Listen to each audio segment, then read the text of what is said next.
Evening all, welcome to some more tactics. Right, this is, well, dropshipping again. I like to bring you a relative smorgasbord of different things, and I think dropships is probably worth looking at now. No, to be honest, where to begin with dropshipping? It is a difficult thing to do. So first off, let's discuss some fits. Well, actually, let's just cut to the chase. If you want really good advice, instruction, discussion, and discourse on dropshipping, go to Judge Radamanthus's channel. I am a flailing idiot. I do generally very badly in dropships, and I do it just because I quite like the feeling of flying, and the hum is very reassuring to me as well. So, no, I'm serious. That humming noise the dropship makes, really reassures me. I don't know, just it feels like home. So check out Judge's channel for a lot more detailed stuff. So what we're going to do is maybe just a quick summary of some of the things I've certainly learned from him, Evo, and others. And I think first off is redline tanks, and you see here Evo and I worrying a redline tanker. We're doing him some damage, and yeah, this is very typical of a dropship game, is that most of the time you have to deal with redline tankers when they come on the field. Now we're lucky we're playing a skirmish here because we can get quite far forward with our fits, as you can see here.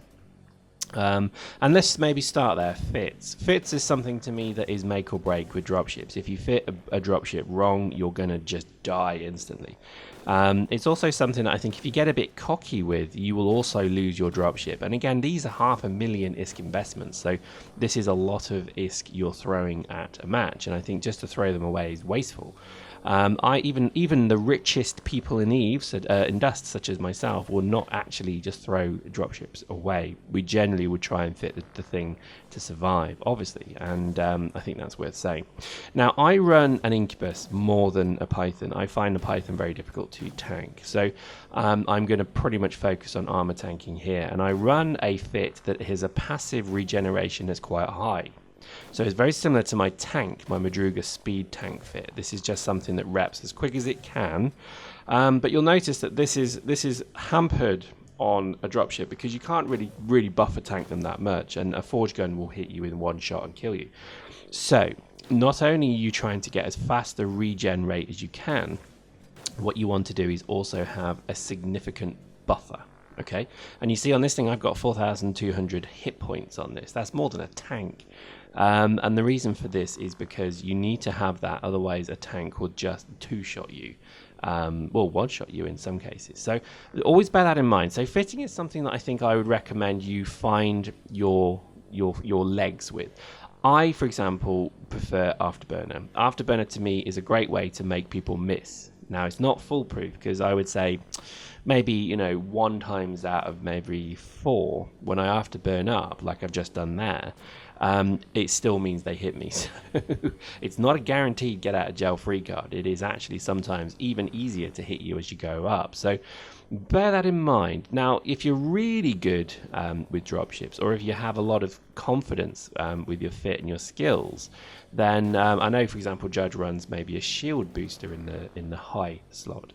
I'm not sure if I think Evo runs damage mods. So this is something to bear in mind, because I think you will find what you're comfortable with. I've tried those other things, but I always miss that immediate jerk of speed because it gets you out of shit quick, and that's obviously really important. Now, again, I would stress this is only the Incubus that can do this.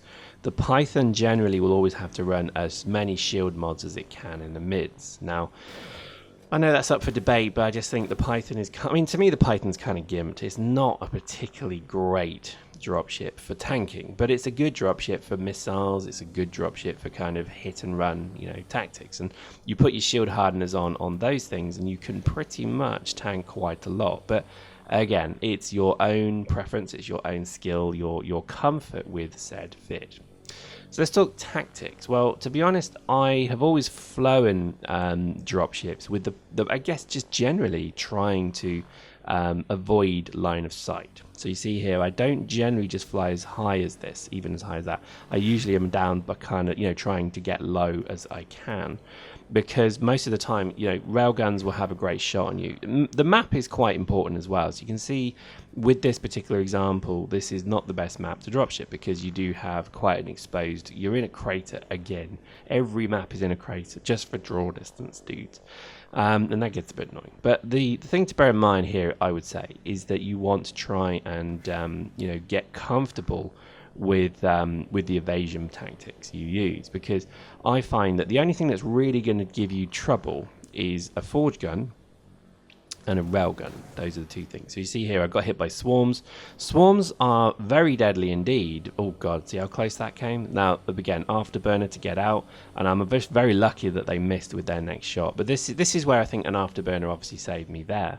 But again, the combined damage of, say, 3 things hitting me then almost took me out. And that's it. That's what you need to be very careful with. So, it is about staying alive. And I think, to be honest, a lot of the time, you just have to accept that the dropship is in an excessively weak ship, and I think it really is about not getting caught in a trap more so than surviving the trap. Do you know what I mean? Tanks can pretty much wander into a trap and quite happily sit and tank stuff, for a while, then get out.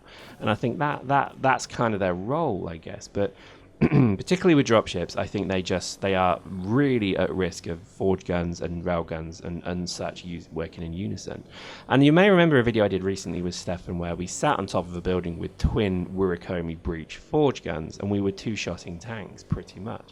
And that is, again, a great example of where you can use AV to form traps for people. So I don't go with this myth that dropships are OP at all. They are not. People who say they're OP have never flown one. They see good pilots flying them. They see good players getting many kills with them. What they don't understand is that's taken years of investment and effort to do. And where's that any different to Bear going 70 and 10 with an assault or a combat rifle? It's no difference. It's because he knows that fit. And this is the thing, dropshippers know their craft, and whatever you specialize in, you would like, I'd like to think that you would say that you know that. So I think, again, there needs to be an end to this thing that dropships are OP, because they are far from being OP. However, I wouldn't buff them anymore. I wouldn't change them. I wouldn't change too much on them in the future, because I think, yes, when railgun tanks are gone, people will fly dropship. What I would maybe put is just maybe, make swarms a bit more potent, maybe, buff swarms very slightly. But you see there, look, $500,000 ISK investment, and I'm being killed by a very good swarmer and forge gunner, as that should be. AV should always have to work in teams. You should never have a situation where one person can kill a vehicle. I honestly believe that. And I think that's the issue. This game is all about teamwork. It must continue to be about teamwork. But anyway, I think as it stands, these things are fun. I think if you've never flown a dropship before, I really would suggest you give it a go. But like the video says, it is learning. Most of it's not about being effective and killing things with it. The first thing you need to learn is about how to stay alive. And I think that's what I've probably learned now. I rarely lose a dropship probably once every 3 matches, which is about, that's about right, because that's the cost of it covered. And I think that is just roughly whereabout it sits. So there we go. Hope you enjoyed that. Again, a funny one, really. I know is a bit of an obvious one to kind of talk through, but I think, dropships to me, I think are good fun, and I'd urge you to try it out. Hope you enjoyed that. See you next time.